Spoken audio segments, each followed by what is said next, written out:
Recentemente tinha saído uma decisão da Uber de excluir alguns veículos da categoria Black. E isso, claro, gerou uma revolta aí grande entre os motoristas. E é isso que a gente vai ver no vídeo de hoje. Vou trazer algumas reflexões aqui também para vocês sobre esse caso.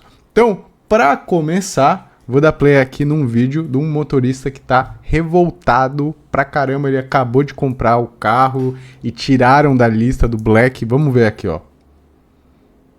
Tá vendo esse carro aqui, ó? Tá vendo? Esse carro saiu do Uber Black. Agora me fala, dona Uber. 48 parcelas, só paguei 3 parcelas. Nossa. É indignante, um carro novo que começou agora, simplesmente ela tira da lista. E, meu, isso é uma vergonha. No mínimo, a gente tem que se planejar. Cadê a parceria? Cadê parceria? Não tem parceria nenhuma. Vai tirar o carro daqui 3 meses, você faz um investimento, vai fazer o quê? Eu vou enfiar a parcela pra você? Uber, o que eu vou fazer? Me fala, o que eu vou fazer com as parcelas? Meu, no mínimo, tinha que falar, daqui 2 anos esse carro sai, ou nem coloca ele na lista, pô. Eu não ia fazer um investimento desse. Como é que eu vou fazer um investimento desse? Me fala, você que vai pagar. Pessoal, compartilha esse vídeo com a galera. Marca a Uber aqui, é revoltante. Revoltante o que aconteceu. E aí, ó, vou ficar no prejuízo agora? Pessoal, complexo é esse caso do Uber, bem complexo, né? O cara fazer um investimento desse, comprar um carro zero. Carro novo, né? Carro novo. Então, né, eu vi já que a Uber diz que retirou esses carros, porque fez uma pesquisa de mercado e parecia que esses carros não eram tão interessantes para a categoria Black, então resolveram dar uma renovada nas coisas, conforme pesquisas de mercado deles. Só que aí o motorista é que se prejudica. Agora, vou comentar um pouco mais pra frente, mas fato é que é difícil, né? Você querer ser motorista de Uber, ter Uber Black e investir de fato, comprar o carro. É muito risco com a legislação que a gente tem hoje. Eu vou entrar mais nesses detalhes ao longo do vídeo, mas é muito risco. Eu, se fosse fazer Uber, apesar de talvez, quem sabe, perder um pouco de dinheiro, mas talvez eu alugaria. Porque aí, se um carro sai da categoria do Black, pelo menos ele tá alugado, aí eu troco para outro carro, né? É assim, talvez eu agiria. É o que eu falei. Pode ser que eu perderia um pouquinho de margem, e eu nem sei se vale a pena alugar para fazer Uber, mas acho que sim, porque muitas pessoas fazem isso, mas talvez eu fizesse isso. Bom, vamos ver. Eu separei outros vídeos aqui pra gente ver. Tem uma matéria aqui que saiu do UOL também. Vamos ver o que eles falaram. Gente, essa semana eu falei que alguns carros foram ou vão ser excluídos da categoria Comfort e da categoria Black da Uber e vetados pelo aplicativo. Exclusão de carros revolta motoristas que se endividaram. Reportagem do Rafael Panaro, que está no nosso site, uma das mais lidas. A Uber anunciou recentemente novas regras para as modalidades Comfort e Black do aplicativo. A medida exclui alguns carros lançados recentemente, como o Renault Kardian e Citroën Basalt, gerando revolta dos motoristas nas redes sociais. Por exemplo, o Douglas, que é do Rio de Janeiro, comprou o carro da Citroën, 0 km no fim de junho. Para ele, o SUV atendia a família e também todas as categorias dos dois aplicativos, em referência também ao 99, além da Uber. Ele fala aí sobre o preço que pagou, parcelas, só pagou 3 parcelas até agora e ainda faltam 45 do financiamento, ele se sente prejudicado. A partir de 5 de janeiro, Uber não vai aceitar 7 modelos para a categoria Black, são eles: Renault Kardian, Citroën Basalt, Caoa Chery Tiggo 3X, Peugeot E 2008, Hyundai Kona Hybrid e os Jack J3 Touring e IE V40. Também tem o Renault Logan, que vai deixar de ser rodar, né, pela categoria Comfort. Para mais informações, é só acessar. Tem alguns carros aqui que eles falaram que são bem novos, confortáveis, né? Estranho aí por meio de pesquisa de mercado. Eventualmente o pessoal não tá gostando desses carros para eles baixarem de categoria. Alguns nem vão mais atender, né? Estranho. E separei aqui também um vídeo que eu vou aproveitar para complementar antes de dar todas as minhas considerações sobre esse caso, de um rapaz que fez um vídeo sobre um projeto de lei que está rodando aí. Então vou considerar também isso daqui e aí eu já passo a dar minha opinião sobre esse caso aqui. Então vamos ver. Aqui é no canal aqui, ó, do Claudião. Segue o Claudião aí. Vamos ver. Importante, a Uber pode ser obrigada a incluir novamente no Black e Comfort os carros que ela excluiu dessas listas a partir do começo de 2026. E não apenas isso, a empresa pode ser impedida de excluir veículos de agora em diante sem consultar os motoristas. Os detalhes na sequência desse vídeo. Por essa, a Uber não esperava, em função da grande repercussão negativa que teve a decisão da Uber de excluir vários veículos do Comfort e Black a partir de janeiro de 2026, causando um enorme prejuízo a muitos motoristas que adquiriram veículos para fazer principalmente o Black. A Câmara dos Deputados se movimenta para impedir que a empresa tome essas decisões unilaterais que prejudicam tanto os motoristas. E ela pode ser obrigada a incluir novamente os veículos que excluiu, sem dar um tempo para os motoristas se planejarem. É isso que prevê esse projeto de lei 5.136/2025, de autoria do deputado Léo Prates, do PDT da Bahia. A proposta prevê uma alteração da Lei 12.587, que é a Lei de Mobilidade Urbana, para incluir dispositivos que garantam previsibilidade e segurança jurídica aos motoristas parceiros de plataformas de transporte por aplicativo. O João conversou com a assessoria do deputado Léo Prates para entender melhor a questão, e a resposta foi que o deputado ficou extremamente sensibilizado e já movimenta outros parlamentares no sentido de dar celeridade à aprovação desse projeto de lei. Destaque-se que o deputado Léo Prates, do PDT da Bahia, é o vice-presidente da comissão que está definindo a regulamentação dos motoristas por aplicativos e é também presidente da Comissão de Trabalho na Câmara dos Deputados. Com essa proposta apresentada por ele, preste bem atenção. As operadoras de plataforma de transporte remunerado privado e individual de passageiros ficam obrigadas a respeitar um prazo mínimo de 2 anos para modificar os critérios de aceitação de veículos, especialmente no que se refere ao ano de fabricação e modelo. A contagem do prazo de 2 anos será a partir da última alteração de critérios de aceitação realizada pela operadora. Isso significa que, quando foi a última vez que a Uber fez uma alteração? Em julho de 2025, quando ela incluiu o Virtus. Por essa proposta aqui, a empresa só poderá fazer uma nova alteração em julho de 2027. Pulando um pouco aqui para o inciso 3º dessa proposta, fica proibida a desativação de veículos que estejam em conformidade com as regras vigentes no momento de sua aceitação, exceto por motivos de segurança comprovada ou desempenho insatisfatório devidamente comunicados ao motorista. Ainda existem outros detalhes muito interessantes desse projeto de lei, mas antes de prosseguir, eu quero, com essa prévia já apresentada, saber a sua opinião. É bem-vinda essa proposta? Você acredita que há chances de ser aprovada no Congresso Nacional? Como sempre, de maneira inteligente, contribua com a sua opinião nos comentários logo abaixo. O que chamou a atenção nesse projeto apresentado foi, além da proposta, a justificativa do deputado Léo Prates para apresentar essa proposição na Câmara. A crescente digitalização do serviço de transporte tem gerado novas dinâmicas de trabalho e, consequentemente, a necessidade de regulamentação que acompanhe essas transformações. Os motoristas de aplicativos, considerados trabalhadores autônomos, plataformizados, investem significativamente na aquisição e manutenção de seus veículos, que são a principal ferramenta de trabalho. A ausência de regras claras e prazos razoáveis para operações nos critérios de aceitação de veículos pelas plataformas tem gerado insegurança e prejuízos financeiros a esses profissionais. O mais interessante, presta atenção, atualmente, plataformas como Uber e 99 definem seus próprios critérios de ano e modelo para os veículos, e essas regras podem ser alteradas sem aviso prévio adequado, ou em prazos muito curtos para adaptação. Um exemplo recente é a mudança anunciada pela Uber para as categorias Black e Comfort a partir de 2026, onde veículos ano 2025, que hoje se enquadram nessas categorias, poderão ser excluídos no próximo ano, mesmo sem qualquer alteração física ou de conservação. Essa prática desconsidera o alto investimento realizado pelos motoristas e a depreciação acelerada de seus bens, impactando diretamente sua capacidade de gerar renda. Um detalhe interessante, um dia depois, exatamente 24 horas depois desse projeto de lei ser apresentado por ninguém menos que um deputado bem cacifado na Câmara, um dos que estão à frente da regulamentação, a Uber recuou daquela barbaridade que foi excluir o Virtus 2025. Lembra que ela tinha feito uma alteração? Que ao invés do 2025, só aceitaria o Virtus no Black a partir de 2026. Foi muita coincidência. A empresa, rapidamente, um dia depois do projeto de lei ser apresentado, ela veio dizer, foi um erro, o estagiário acabou errando, ou sei lá, qualquer outra coisa. Aquele sabe. Ela mandou para o Fabião, demais influenciadores, para a imprensa, e já chegou também a todos os motoristas dizendo que foi uma errata. A meu ver, não foi erro, coisa nenhuma. Eu suspeito que ela quis, de certa forma política, como é, tentar fazer uma meia-culpa com o Congresso que vai analisar esse projeto. Tipo assim, olha, não, a gente tá corrigindo aqui, já vamos colocar o Virtus, para ver se atenua a coisa, porque essa lei, se aprovada, meu amigo, não interessa a ela de jeito nenhum. Se ela só puder fazer alteração na lista de carros aceitos de 2 em 2 anos, pelo menos, vai quebrar as pernas da empresa. Mas problema dela. O que não dá para acontecer é o que ela vem fazendo, e principalmente agora, em que o motorista investe, compra um carro com Virtus, soltou, beleza. E o Basalt, da Citroën, que vários motoristas compraram, estão pagando parcelas, pensaram apenas em incluir o carro além do Comfort também no Black, e ela vem, tira o carro, causando enorme prejuízo para os motoristas. E essa lei aprovada pode obrigá-la, sim, a rever essa lista e voltar a incluir os carros que ela excluiu. O Virtus já voltou, falta o Basalt e alguns outros modelos. Alguns, eu dou razão. Alguns eu acho que não teriam que fazer parte do Black mesmo. Por exemplo, o Cardian. O Cardian, pra mim, não faz nenhum sentido. O que a gente viu aqui agora é projeto de lei. Projeto de lei, não aprovou ainda, então não significa nada. E se eles quiserem travar, que a gente viu aqui que a Uber voltou atrás, e eu tinha visto uma matéria também que eu ia separar, acho que eu nem vou mostrar aqui porque o cara já comentou isso daí. A Uber realmente voltou atrás. Não só pelo projeto de lei, que eu acredito que nem seja, tá? Tanto pelo projeto de lei, talvez pode ter influenciado, mas gerou uma revolta muito grande aí dos motoristas, que ela depende de ter também um bom relacionamento com os motoristas, não é só com o pessoal que está pedindo. Então, eu acredito que muito por conta disso ela acabou recuando, porque não fazia muito sentido, né? Carros novos, carros que julgo eu que são bons também, ela querer tirar. Então, estava gerando um prejuízo assim, sem ter uma explicação plausível, vamos dizer assim. Né? Que pesquisa mercadológica é essa? Falaram que esses carros que ela estava retirando não fazia um sentido de estar no black, né?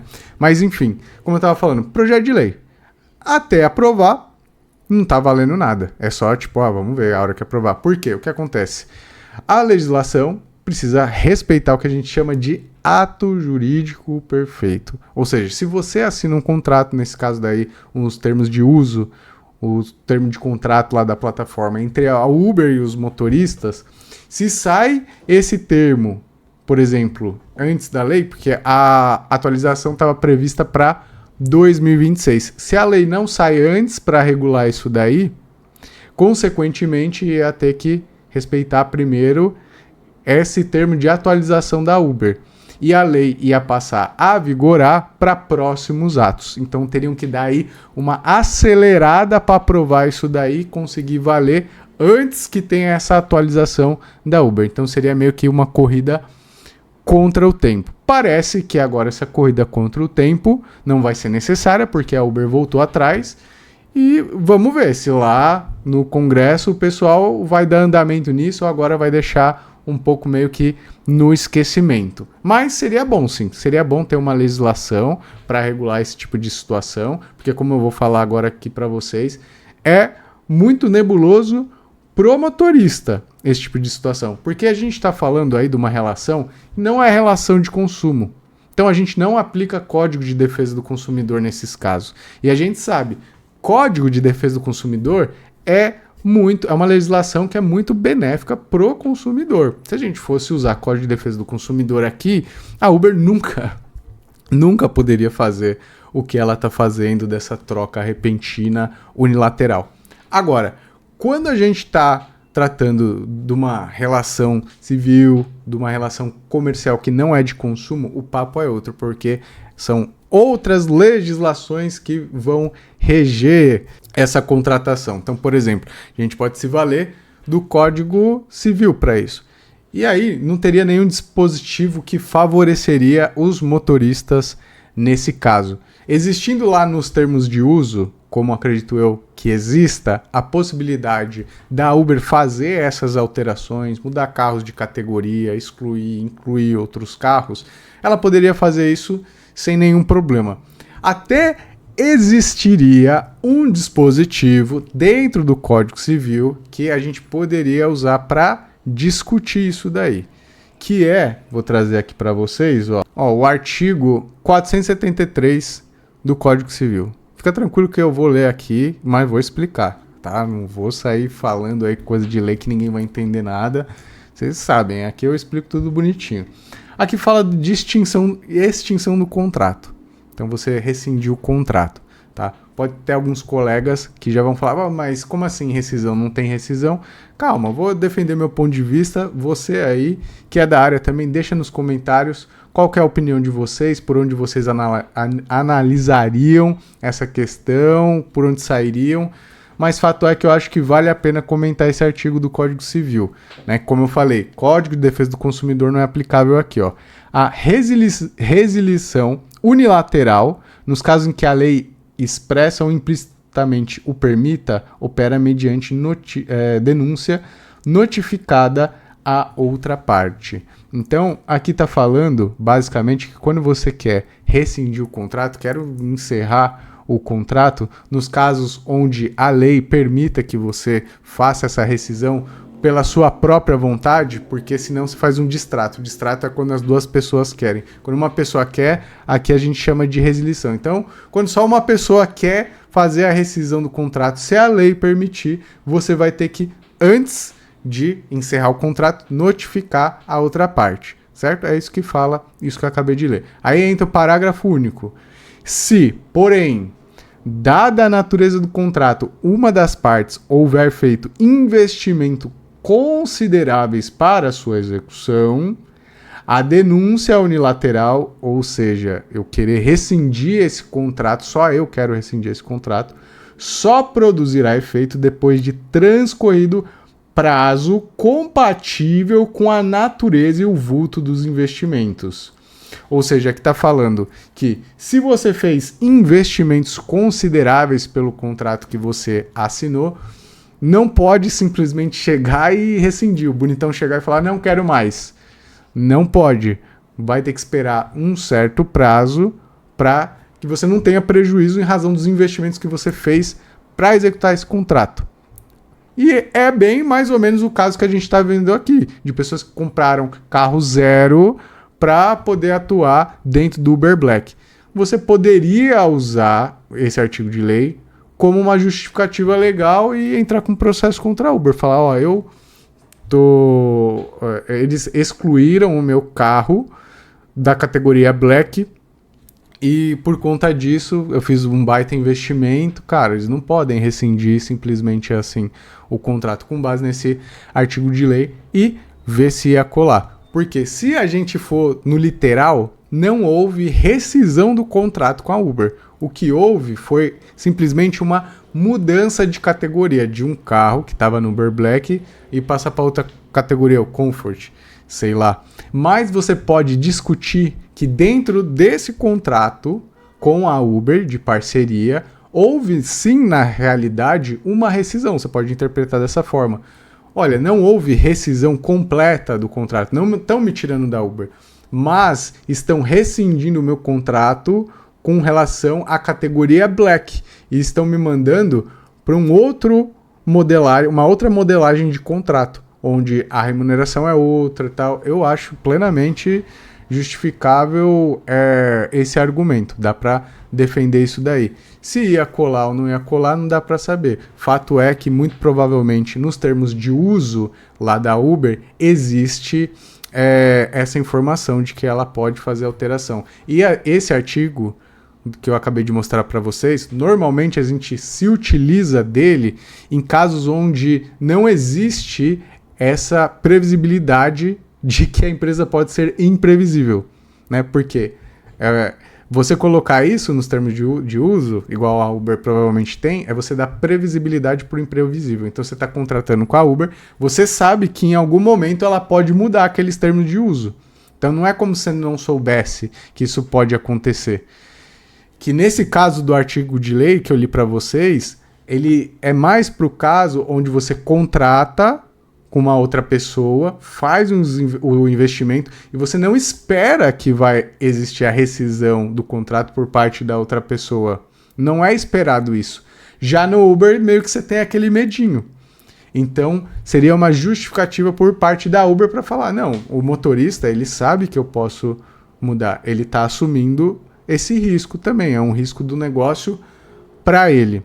Então eu acho muito discutível, pessoal. Eu acho que tem argumento para defender, sendo bem sincero, de ambos os lados, tanto do lado do motorista quanto do lado da Uber. Vai depender de quem está aí na frente do processo, analisando, do juiz, do desembargador, do ministro, para ver qual o entendimento vai prevalecer, porque eu acho que dá para defender as duas coisas. Se eu tivesse que chutar num processo judicial, eu acho que, como eu falei, bem discutível essa questão, mas eu acho que talvez a Uber levaria. Eu acho que a Uber ganharia.